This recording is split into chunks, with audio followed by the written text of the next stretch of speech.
வணக்க நேயர்களே, இது தேர்தல் நேரம். தமிழக சட்டமன்ற தேர்தலில் போட்டியிடுற வேட்பாளர்களுக்கான பதிவு இது.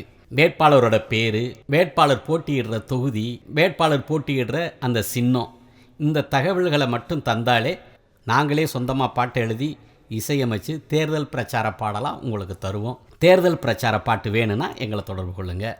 உதாரணமாக புதுக்கோட்டை தொகுதியில் செல்லத்தங்கையாங்கிற வேட்பாளர் மோதிரம்ங்கிற சின்னத்தில் போட்டிடுறான்னு வச்சுங்க.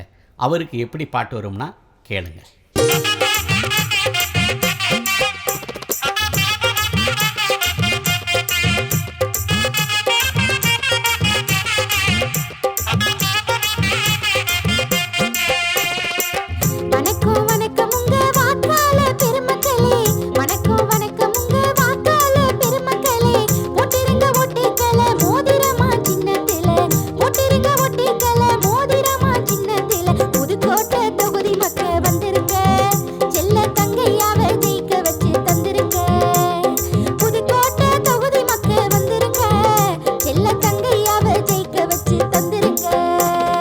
பாட்டை கேட்டிங்கல்ல, இதே மாதிரி தேர்தல் பிரச்சார பாட்டு உங்களுக்கும் வேணுமா? தொடர்பு கொள்ளுங்கள், பாடித்தாரோம்.